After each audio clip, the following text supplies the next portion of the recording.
Welcome to this week's episode of Coffee with a Journalist, brought to you by One Pitch. The guests on our show include some of the most notable journalists from the top US-based publications who cover topics including technology, lifestyle and culture, health, science, consumer products, business news, and beauty and wellness. We discuss their role, the types of stories they cover, what their inbox looks like, and how they connect with sources. Head to onepitch.co and look for the video page to learn more about our new video series featuring journalists from the show.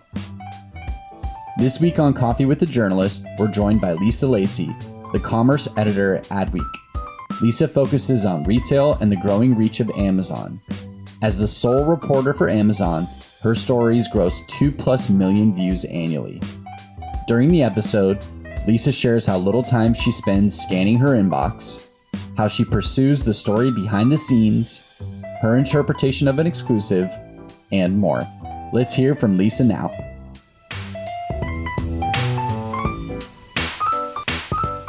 Welcome, everyone. This is Coffee with the Journalist. I'm Beck Bamberger, founder of One Pitch, this wonderful platform we built so that we could better know journalists and get better pitches to our journalists. And also, I run an agency called BAM, which is how One Pitch was born, because BAM works with all venture-backed technology companies, and we're pitching every day, all the time, to all these media people. Hence, we are here to understand on this little show what journalists like and also what they don't like, so we don't bug them, and also what they think maybe the future of journalism looks like, because all of us are concerned absolutely about that. Today with us is the commerce editor of Adweek, Lisa. Lisa, welcome to the show. Lisa Lacy from Adweek. Hi, Lisa. Hi, thanks for having me. Thank you for being here. You have, I hope we get interrupted, by the way, with like some cute puppy barks. A new puppy.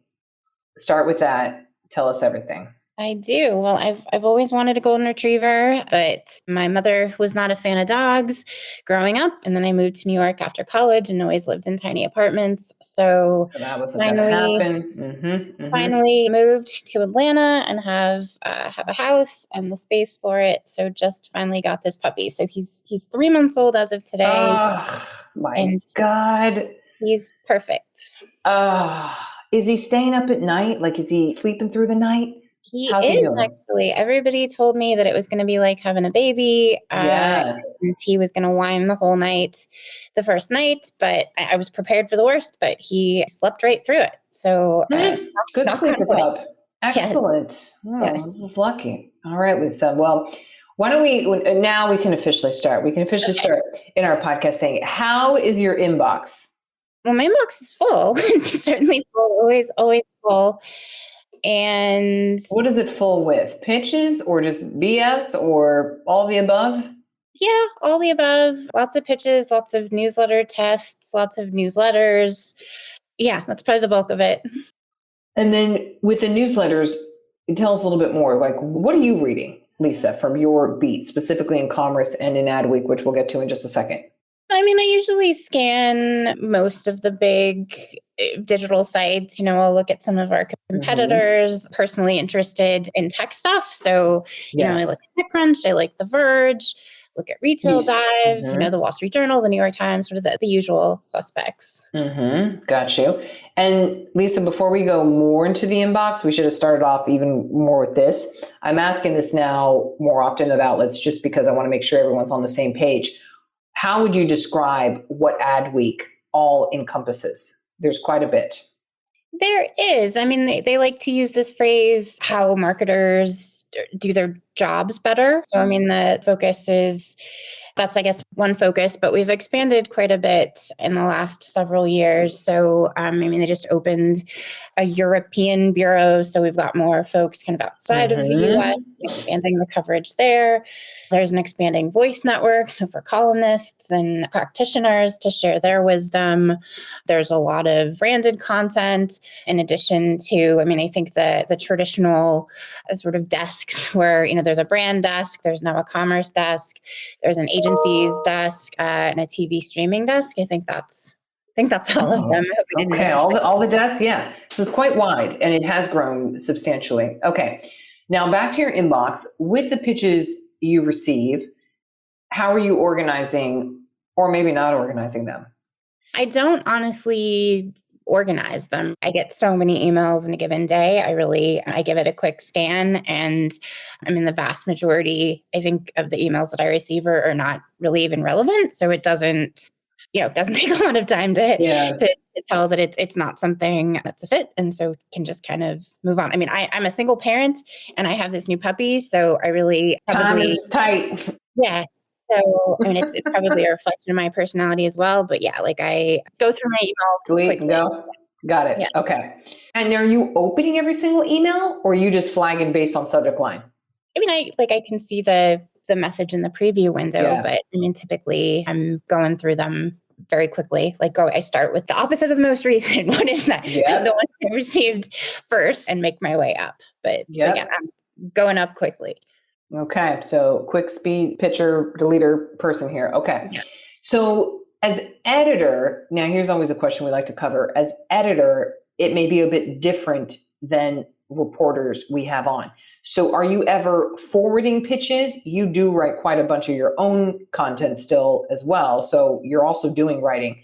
But is there a forwarding mechanism? Are you sharing it to reporters at all on your team?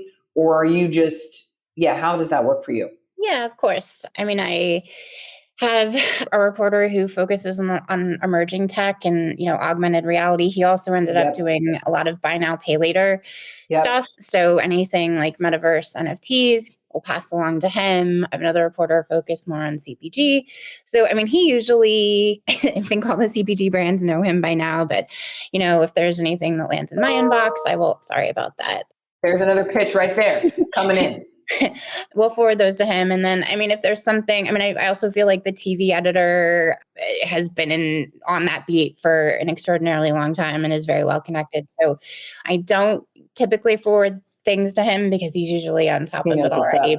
But if there's relevant news, like we have a reporter who sometimes there are jump balls, like, plant-based meats or something that nobody really covers specifically, but there's a reporter who likes it. So if I get something about that, I might forward it to her.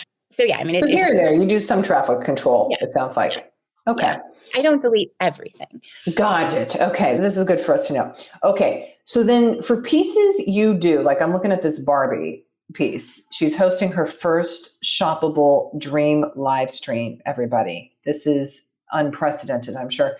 How did this story come about? And do you have a process for how you do the pieces you do? Or do they come from pitches sometimes? No, Talk Shop Live with the live stream platform behind that. They reached out about that one.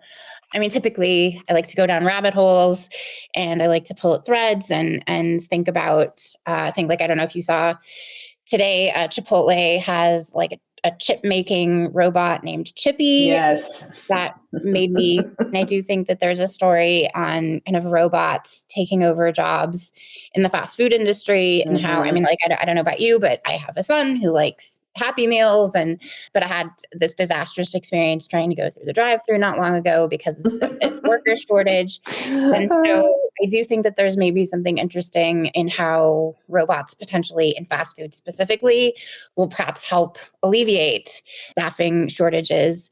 That's kind of what I prefer to do, but something I feel like Barbie, I don't know, there was just something about the Barbie live stream that I thought was interesting and that people might also be interested in. So that was why I jumped on that one. Got it. Okay. The thing I was going to add just on the fast food thing, or in Chipotle specifically, is today I'm walking around in New York. I'm doing my New York thing, and I see this truck go by, and it says Diacado.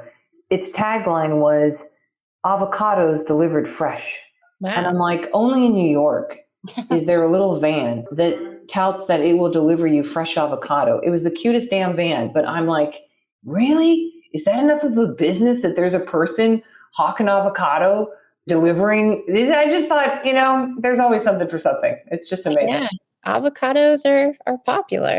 It is. I know I'm in California, so when I'm normally in California. Anyway, so that's kind of the story inspiration. Do you ever get, and maybe this was the piece with the Barbie piece, exclusive or embargo pitches? Yeah, we get embargoes all the time.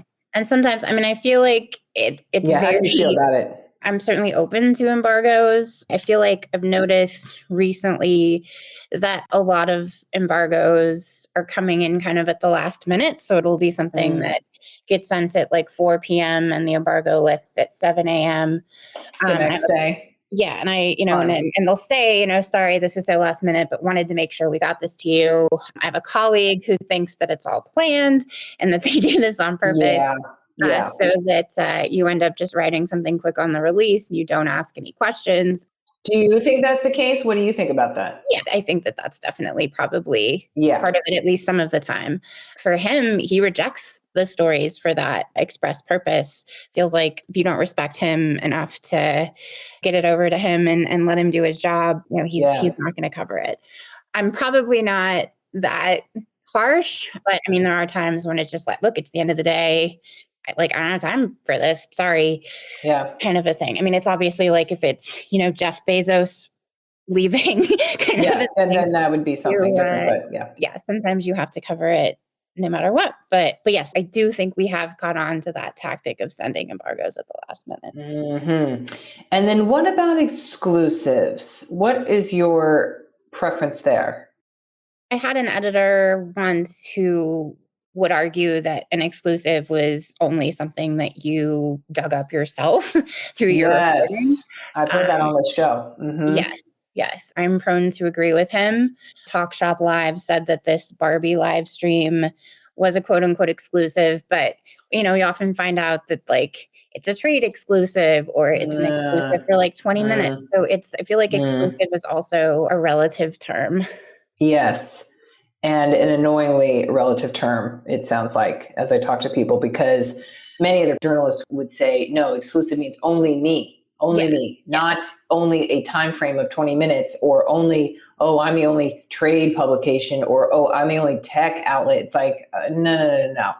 So it seems still needs to be understood better by publicists as the only that you would get. Or as your old boss was saying, it sounds like, Lisa, you dug it up yourself. And so, yes, it's your own because you're the only one who found it in the first place. That's probably the safest route, by the way. Today's interview will continue after this brief message brought to you by OnePitch. Are you curious to see the unique ways OnePitch helps PR professionals and marketers pitch journalists? Head to onepitch.co to learn about our new OnePitch score and see how easy it is to find the right journalist to pitch your news to. Sign up for your free account today.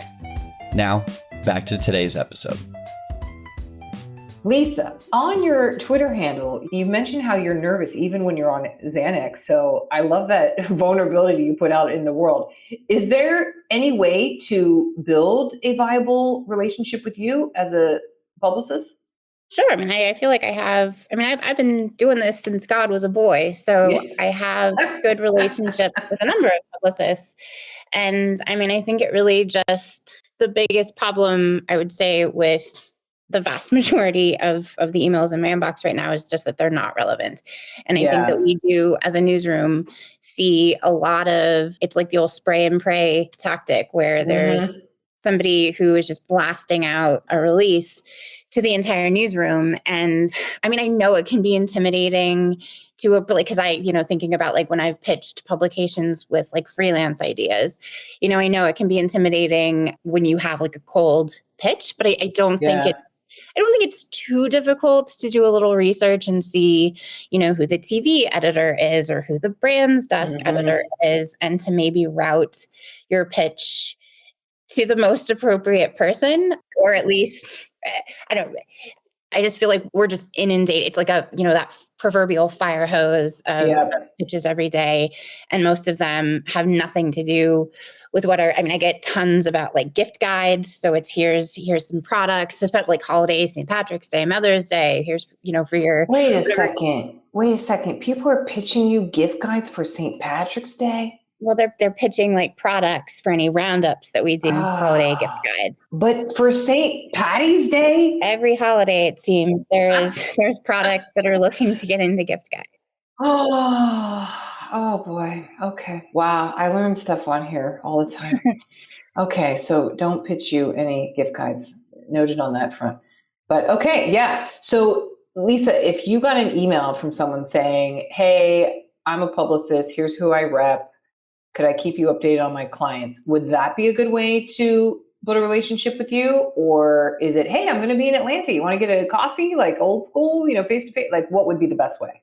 I mean, I guess it depends who the clients are. I'm certainly open to getting coffee with folks who are in Atlanta. I know it's a little different than when I was in New York. But I mean, I think it's when it works, it's like a mutually beneficial relationship, right? Like, I mean, there are times when I need sources. I need somebody to comment on something. I have my sort of established stable of people who I know I can reach out to, who are going to get back to me, who are going to speak in plain English and not just shoot a bunch of jargon at me. I mean, I'm certainly, I don't want to keep going to that same pool of people all the time. Right. That editor I mentioned before, he used to call it the penalty box when you'd put, you gotta, how many times they're going to go in the penalty box. I see. Yeah, you got to mix up your sources. Yeah. So, I mean, I'm always like, if they're relevant, if they're intelligent, if they know what they're talking about and can speak to the topics that I'm interested in, I'm always willing to meet people. It's just the problem is that there's so much. There's so many people. Yeah. Yeah.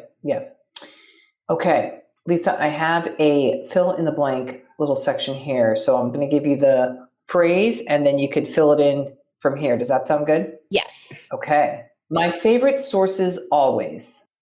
They get back quickly and they speak in plain English. Good answer. You'll never get a response from me if you call me Lacy or if your pitch is irrelevant. Oh, so they mess up your last name. They put it first. Oh boy. I get that all the time. I was just joking with a colleague today that there's somebody who keeps sending an email with, hey, Lacy in the subject line. And this is like 3 or 4 times now. They haven't figured out that. No. Okay. You can follow up with me if. You're always welcome to follow up with me, but if it's not relevant, I'm probably not going to respond. No response, yes. The appropriate amount of lead time for a story is? I mean, I think it varies, right? Like if it's a quick hit, like this Barbie thing, a couple of days is reasonable. I think the only problem is when it's an embargo, shortly before the embargo lifts is when things get a little tricky. Obviously, if it's more of a deeper dive, it would maybe be a little longer than that. It just sort of depends what the story is. Okay, this is good to know. My favorite stories to write are? Back when I was a technology reporter, we had to do this exercise where we came up with, what was it called? It wasn't a beat primer. It was like a statement that described our beats. And I always said that I like to write about how technology changes consumer behavior and where that presents opportunities and challenges for brands and marketers. So those are my favorite stories. Okay. What a cool exercise, by the way. That's nice. I like it. The best compliment I received about my work was? Robert Clara, I believe what is his title? I think he's a senior editor, maybe at this point. But he's been at Adweek for a long time. I call him the Adweek GOAT. He's also one of my close personal friends, if I'm in the interest of transparency. But I think anytime Robert ever likes anything that I wrote, it's always a high moment. Yeah. Oh, that's nice. What does he send, by the way? Does he just send you a quick text or like an email? Yeah, Slacks or emails or text. Slack or text. Slack or text, like it. Okay. Lisa, what are you otherwise consuming story-wise? Articles or books or news, Netflix, podcasts? We'll take all of it. So do you have anything good you love? When I do have off time, I have a pretty stressful life. So I would imagine. Outside of work and my child and the puppy, I usually true crime is my obsession. Are you My Favorite Murderino? I don't do a lot of podcasts. Oh, okay. So you want a full book. Well, or I like the documentaries. I feel like working on, I just redid a dining room table set. And so working on that and having a true crime documentary in the background really is honestly about as good as it gets for me. So working on a broken table and a documentary on Crew Tribe. Yes. What was the documentary, by the way? Oh, I watched a bunch of them. I really liked, there was that Night Stalker one, I think, on Netflix, which was very good. One called Monster in the Shadows on Peacock, which is really messed up, but really good. Wow. I thought the Black and Missing documentary on HBO is really good. Okay. And I thought that We Need to Talk About Cosby on Showtime. Oh, Very good. yes. I'm looking for the next. You're looking for the next one. Okay. Yes. Okay. Oh, there's only 4 episodes though on the Night Stalker. See, like I want something that has like multiple seasons, multiple episodes, because I want to like get in there. I really think Netflix has completely changed us too in that sense. You see all those memes where people are like, oh, watch something for 11 and a half hours? No way. Oh, it's broken up into 12, 40-minute segments. Oh, sure thing. Let me binge the whole thing. It's so interesting how we are now associated and indoctrinated into long form, but like in little short episode type pieces. Anyway, very interesting how that manipulation has occurred. Oh man. Anything else in the true crime space? That John Wayne Gacy thing on Peacock was pretty good. That's actually the only reason why I subscribed to Peacock. Oh, really? Just for that? Yes. So I may cancel. Well, but they have that Girls 5 Eva thing too, which is also great. So it's not all true crime. I do like comedy as well. So good to know. Yes. Okay. I like it.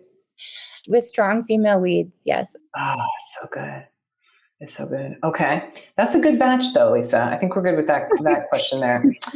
Maybe it's funny or maybe it's dark. We'll see if it relates to this, but what do you think the future of journalism looks like? I'm optimistic. Like I feel like there will always be at least an appetite for good stories. Whether there will always be outlets for good stories, that's a different question. Yes. Robert Clara and I were talking earlier today about the chip making robot.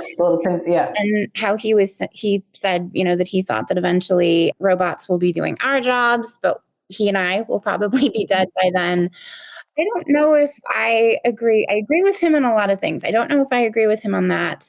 I just think like we are still, like I feel like when my career began was sort of the moment where there was really lush journalism gigs were sort of drying up. Lush. And the business model had to rapidly change. And then it became kind of all about clicks. So there's been, I guess like my career started with kind of the birth of digital journalism. Yes.